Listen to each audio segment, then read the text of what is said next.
बिस्मिल्लाहिर्रहमानिर्रहीम अस्सलाम वालेकुम। आप सभी को खुश आमदीद। मैं हूं सलमान मिर्ज़ा और अपने नए YouTube channel Salman Mirza studio में आप सभी को खुश आमदीद कहता हूं, इस दुआ के साथ कि आप जहां हों खैर वाफियत से हों, सेहतमंद हों, तंदुरुस्त हों। और ये वीडियो देखने के लिए आपने अपना कीमती वक्त निकाला है हुजूर वाला। वीडियो के आगाज़ में तहे दिल से आप सभी का मैं शुक्रिया अदा करता हूँ। जनाब, पाकिस्तान का शहर सियालकोट, यहाँ से एक 22 साल का नौजवान जो कि पाकिस्तान से बरतानिया का स्टूडेंट वीज़ा लेता है और पढ़ने के लिए बरतानिया चला जाता है। पढ़ने का ना इनको शौक होता है, ना ही इनका इरादा होता है। ये सोच के साथ बरतानिया जाते हैं कि वहाँ पर जाके पार्ट टाइम जॉब करेंगे और किसी ना किसी तरीके से वहाँ पर लीगल रहने के लिए पेपर्स बनवाने की कोशिश करेंगे। ये जो वाक़या अब मैं आपको सुनाने जा रहा हूँ ना, इस वाक़ये को आपने ना सिर्फ़ आखिर तक सुनना है बल्कि कमेंट सेक्शन में अपनी राय का इज़हार ज़रूर करना है, क्योंकि हमारे एक दोस्त हैं जो कि हमारे सब्सक्राइबर ही हैं, बरतानिया के अंदर रहते हैं, मैनचेस्टर के अंदर, और मैनचेस्टर के अंदर पाकिस्तानियों की एक बहुत बड़ी तादाद रहती है। उन्होंने बताया कि जनाब ये वाक़या उनके अपने मोहल्ले के अंदर पेश आया। अक्सर लोग मुझसे सवाल करते हैं और ये पूछते हैं कि जनाब बरतानिया जो कि इमिग्रेंट्स के लिए जन्नत तस्वुर किया जाता था, जमहूरियत की माँ एक मुल्क को कहते थे, वो बरतानिया था। 2025 के अंदर अचानक ऐसा क्या हुआ कि सारे के सारे इमिग्रेशन कवानीन को तब्दील कर दिया गया। बरतानिया के अंदर इमिग्रेंट्स को रहना इंतहाई मुश्किल बना दिया गया है। डिपोटेशन इतनी शुरू कर दी गई है, वहां पर एक सेंटिमेंट शुरू हो गया और वो सेंटिमेंट है एंटी इमिग्रेंट्स का। ये सब कुछ क्यों हुआ है? इस वाकयात की वजह से। जो मैं अब वाकया आपको सुनाने जा रहा हूं ना, इस 22 साल के सियालकोट के नौजवान ने एक माजूर औरत जिसकी उम्र 55 साल थी, ब्रिटिश नेशनल थी, अपने मकसद के लिए इस बंदे ने उस औरत के साथ क्या सलूक किया था, ज़रा सुनिएगा। और ये सुनने के बाद मैं आपको फिर ये बात बोलूँगा कि अगर आप एक पैट्रियोटिक पाकिस्तानी हैं, अगर आप एक मुहिब वतन पाकिस्तानी हैं, आपका ना सिर्फ सर शर्म से झुकेगा, आपको शर्मिंदगी महसूस होने लगेगी। अब जनाब ज़रा वाक़ये का आगाज़ करते हैं। ये 22 साल का नौजवान सियालकोट से बरतानिया चला जाता है इस सोच के साथ कि भाई वहाँ पर जाएँगे और किसी न किसी तरीके से पेपर्स बनवा लेंगे। वहाँ पे इनके दोस्त इनको मशवरा देते हैं, भाई पेपर बनवाने के 2 ही तरीके हैं, पढ़ना-वढ़ना तो आपने है नहीं और ये आपको पाकिस्तान में भी पता था और बरतानिया के भी आपको इस बात का अंदाज़ा है कि आप पढ़ तो सकते नहीं हैं।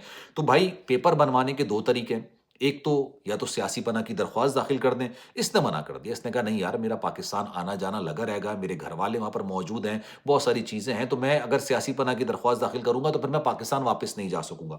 तो उन्होंने कहा भाई दूसरा तरीका ये है कि 22 साल के हो, किसी भी बरतानवी जो शरीयत रखने वाली एक लड़की है, उससे शादी कर लो, उसको अपने प्यार के जाल में फँसा लो और किसी तरीके से अपने पेपर बनवा लो। ये 2 ही तरीके हैं, तीसरा और कोई तरीका नहीं है। अच्छा, दूसरा तरीका इन साहब को समझ आता है, क्योंकि नए-नए जवान हुए होते हैं, नौजवान होते हैं 22 साल के। उनको लगता है कि भाई इनके प्यार में कोई ना कोई लड़की तो फँस जाएगी। काफ़ी तकद्दो के बाद, काफ़ी कोशिशों के बाद जब इनसे ऐसा कुछ भी नहीं होता, तब ये कोशिश करते हैं कि यार मैं अब करूँ तो करूँ क्या? इसी असना के अंदर ये एक पार्क के अंदर बैठे हुए होते हैं। पार्क में अक्सर बेशतर शाम में बरतानिया के अंदर फैमिलीज़ आ रही होती हैं, अपने बच्चों को टहला रही होती हैं। उन्हीं फैमिलीज़ के अंदर एक खातून थी जिनकी उम्र 55 से 60 साल के दरमियान थी। ये माज़ूर खातून थीं और व्हील चेयर पर वहाँ पर आया जाया करती थीं। अब जो हमारे पाकिस्तानी भाई ने बताया, मैं आपको बता रहा हूँ कि भाई वो अक्सर व बेशतर, अच्छा, वो हुकूमती बेनिफिट्स पर अपनी ज़िंदगी गुज़ार रही थीं, घर भी उनको मिला हुआ था, हुकूमती बेनिफिट्स मिले थे, तमाम चीज़ें थी। लेकिन मैं आपको एक और बात बता दूँ, बरतानिया के अंदर जो भी इस तरह के लोग होते हैं ना, जो कि किसी न किसी माज़ूरी का शिकार होते हैं, वो किसी किस्म की कोई हेल्प किसी से नहीं लेते हैं। अगर आप उनकी हेल्प करने भी जाएँगे ना, तो वो बुरा मान जाएँगे। वो कहेंगे कि भाई हम एक नॉर्मल इंसान हैं और हमें नॉर्मल इंसान की तरह ही ट्रीट कीजिए, हमें किसी किस्म की कोई हेल्प नहीं चाहिए। अब ये शख्स उसको देख लेता है। ये कहता है कि यार मैं एक आम मतलब मैं कोई और तो मुझसे हो नहीं रहा, तो मैं इन्हीं खातून को किसी न किसी तरीके से अपने प्यार के जाल में फँसाने की कोशिश करता हूँ। अब ये जो खातून व्हीलचेयर पर होती हैं, ये बेसिकली अलैदगी इख्तियार कर चुकी होती हैं, इनकी पहली शादी टूट चुकी होती है, लेकिन अपनी ज़िंदगी के अंदर बड़ी मगन होती हैं, बड़ी खुश होती हैं, बड़ी तसल्ली होती है अपनी ज़िंदगी से। इनको इनकी किसी किस्म की कोई चाह नहीं होती, कोई हसरत नहीं होती, बस ये अपना वक़्त गुज़ारी के लिए इस पार्क में आ रही होती हैं। इस बंदे ने, सियालकोट के बंदे ने, 22 साल के, इस खातून से किसी न किसी तरीके से मेल-मिलाप करना शुरू किया, बातचीत करना शुरू की। इसने अपनी गुफ्तगू का आगाज़ यहाँ से किया कि भाई आप आ रही होती हैं, जा रही होती हैं, कोई आपके साथ तो नहीं है, ये जानने की कोशिश करना कि घर के अंदर कौन है। अच्छा, बरतानिया में जो लोग रहते हैं ना, आप कुछ भी कह लें, भाई वो सच सुनते भी हैं और सच बोलते भी हैं। उनको ऐसा लगता है कि भाई वो सच बोलते हैं, तो आप जो उनसे बोलेंगे ना, वो भी सच ही होगा। अब उन्होंने खातून ने बता दिया कि भाई मैं अलैदगी इख्तियार कर चुकी हूँ और मैं वक़्त गुज़ारी के लिए यहाँ पर आती हूँ। अब इन दोनों की ना मुलाकातें इसी पार्क में होने शुरू हो गई। 2 दिन बाद, 3 दिन बाद ये उस खातून से हमदर्दी का इज़हार करने लगा। अब खातून को भी ज़ाहिर-सी बात है, 55-60 साल के दरमियान की ये थीं, तो उनको भी कोई ना कोई पार्टनर चाहिए था, कोई ना कोई दोस्त चाहिए था, ज़िंदगी के अंदर वो भी अकेली थीं। अब काफ़ी टाइम तक जब इनकी इस तरह से पार्क के अंदर मुलाकातें होती रहीं, तो एक दिन इन साहब ने ये सोचा कि यार मैं अपना मुद्दा इनके सामने बयान कर देता हूँ। वो ये कहता है कि यार आपको यहाँ पर आने भी मुश्किल होती है, जाने भी मुश्किल होती है। आपने एक पेट भी पाला हुआ है, इसको भी आपको सँभालना होता है, घर का लिए सौदा-सर भी लाना होता है, घर की चीज़ें भी लानी होती हैं।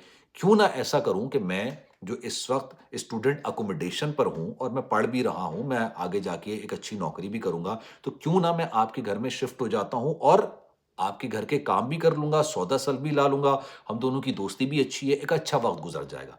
खातून ने इस बात पे कोई बुरा नहीं मनाया और उन्होंने कहा ठीक है, अगर तुम आके रहना चाहते हो तो रह लो, कोई ऐसा मसला नहीं है। ये इसकी लॉटरी लग जाती है। ये जनाब अपना सामान उठाते हैं, सामान उठाने के बाद ये इनके घर पे जनाब राशन पानी लेके आराम से बहुत शिफ्ट हो जाते हैं।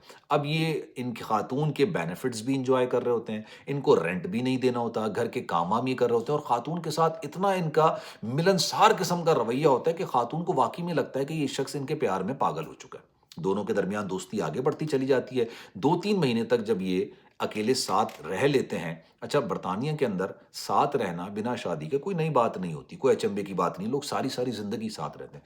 कोई ऐसा मसला नहीं होता कि भाई आपने कानूनी शक्ल इख्तियार करनी है, अपने रिश्ते को एक शादी करनी है, ऐसा कुछ नहीं होता है। हाँ, अगर आप करना चाहें तो कर लें और बहुत सारे लोग उस वक़्त करते हैं जब उनको लगता है कि यार यही इनका लाइफ़ पार्टनर है, यही इनके दुःख का, सुख का साथी है, तो तब वो जाके शादी कर लेते हैं।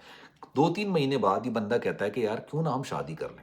आपको भी एक पार्टनर की ज़रूरत है, मुझे भी एक पार्टनर की ज़रूरत है, हम दोनों अच्छे दोस्त भी हैं और हम दोस्त से आगे भी बढ़ चुके हैं, एक अरसे से रह भी रहे हैं, कंपैटिबिलिटी भी एक-दूसरे की हो चुकी है, तो क्यों ना हम शादी कर लें। खातून इस बात पर रज़ामंदी इख्तियार कर लेती हैं और फिर ये दोनों जाके शादी कर लेते हैं। तवील अरसे तक रहते रहते हैं। लड़के की लॉटरी निकल आती है, वो फ़ौरी तौर पर जो है ना वो स्पाउस वीज़ा अप्लाई कर देता है, जो अपनी सिटीज़नशिप के लिए अप्लाई कर देता है।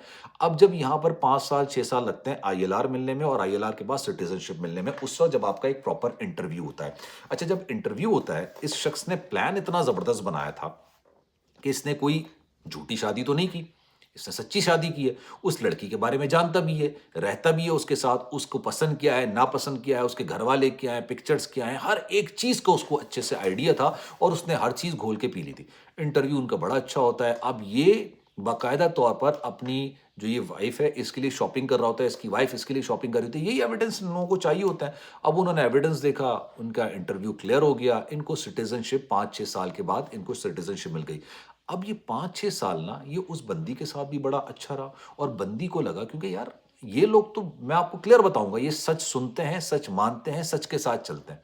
इनको लगा कि यार ये बंदा जो मुझे दिखा रहा है ना, यही हकीकत है। मतलब यही सच्चाई है कि भाई ये मेरे साथ रहना चाहता है। जैसे ही इनकी सिटीज़नशिप आती है भाई, इन्होंने अपना असल रंग दिखाना शुरू किया। अब ये यहाँ से इन जो हमारे पाकिस्तानी भाई हैं, इनको ये सारे वाक़ये का अंदाज़ा हुआ कि उस वक़्त अचानक, क्योंकि 5 साल से आप एक नेबरहुड में रह रहे होते हो, आपको अंदाज़ा हो जाता है और पाकिस्तानी, पाकिस्तानी को पहचान जाता है। बात करे ना करे वो एक अलग मैटर है, अंग्रेज़ों से अक्सर कर लेते हैं, लेकिन पाकिस्तानी, पाकिस्तानी से कम बात ही करता है। लेकिन पता चल जाता है कि यार ये इसके साथ रह रहा है और पाकिस्तानियों को पता होता है कि यार इसने देखो सिटीज़नशिप के लिए शादी की है। अब जैसी इसकी सिटीज़नशिप आती है, अचानक जो है ना इसका रवैया उसके साथ तब्दील होना शुरू हो जाता है और तब्दील भी इतनी तेज़ी के साथ होता है कि उस लड़की को भी अंदाज़ा नहीं होता कि भाई हुआ क्या है, इसका मूड ख़राब रहने लग गया, ये बात-बात पे मुझसे चिढ़ने लग गया। हालाँकि मेरे हुकूमती बेनिफिट्स को ये एन्जॉय कर रहा होता है, घर के अंदर राशन लाने का मसला नहीं, यूटिलिटी का मसला नहीं, रेंट का मसला नहीं, कमाने का मसला नहीं, किसी चीज़ का मसला नहीं, लड़की की जो गाड़ी है वो भी ये इस्तेमाल कर रहा है, लड़की भी इस्तेमाल कर रही है। अब इसको अचानक क्या हुआ? अब ये एक वक़्त आता है कि जैसे ही इनकी सिटीज़नशिप मिलती है, विद इन मंथ 2 मंथ्स ये इस लड़की को छोड़ते हैं और ये जा वो जा आगे निकल जाते हैं। अच्छा, लड़कियाँ जो वहाँ पर जो एक माइंडसेट होता है ना, मेंटालिटी, भाई रहना है रहो, नहीं रहना है ना रहो।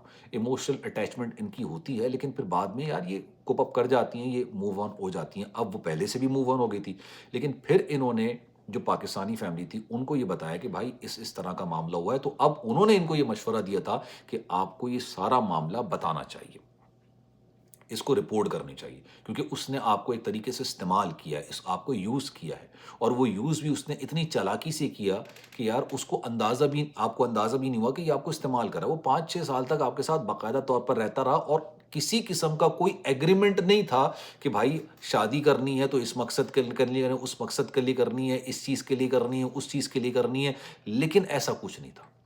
तो वो उन्होंने कहा कि नहीं भाई, ये अब ज़ाहिर-सी बात है, इस केस के अंदर उस तरह से जान है या नहीं है, लेकिन सिटीज़नशिप मिलने के बाद ये अचानक उसने इस लड़की को छोड़ दिया, जो कि माज़ूर थी, एक उम्र उसकी हो चुकी थी, 60 साल की तो हो चुकी होगी। एक अरसे तक उसके साथ रह रही थी, इमोशनल अटैचमेंट हो जाती है और سب کچھ ختم ہو گیا. اس کے بعد یہ صاحب جو ہے نا وہ ان خاتون کو چھوڑ کے یہ جا ہو جا ہو گئے، کیونکہ انہوں نے تو اب نئی زندگی شروع کرنی ہے، انہوں نے تو کسی اور کے ساتھ شادی کرنی ہے. اب انہوں نے غالباً شاید حقیقی شادی کرنی ہوگی. یہ وہ واقعات ہیں، مطلب آپ سوچئے کہ کیوں اینٹی امیگرنٹ کا جو ہے نا ایک جو ہے نا سینٹیمنٹ پیدا نہیں ہوگا. اس لیے پیدا ہوتا ہے، اس لیے لوگ ٹرسٹ نہیں کرتے اب، اس لیے لوگ ان کی باتوں پر اب یقین نہیں کر رہے ہوتے. اب وہ صاحب پتہ نہیں کہاں ہیں، لیکن اب انہوں نے بتایا کہ بھائی یہ ان خاتون کو چھوڑ کے تو جا چکے ہیں. خاتون پھر اس مقام پر آ کے کھڑی ہو چکی ہیں جہاں وہ آج سے 5 سے 6 سال پہلے تھیں. پہلے بھی وہ اکیلی تھیں، اب بھی وہ اکیلی ہیں. لیکن آپ سوچئے کسی کی دل آزاری کر کے، کسی کو ٹھیس پہنچا کے، کسی کا دل دکھا کے آپ نے ایک چیز حاصل کی ہے، وہ ہے صرف اور صرف سٹیزن شپ. کتنے عرصے تک یا کب تک آپ اس سٹیزن شپ کو انجوائے کر لیں گے؟ کہتے ہیں یار کسی کا دل نہیں دکھانا چاہیے. اب آپ کی اس بارے میں کیا رائے ہے؟ میں چاہوں گا کہ کامنٹ سیکشن میں اپنی رائے کا اظہار ضرور کیجیے گا. خیال رکھیے گا اپنا. اللہ حافظ.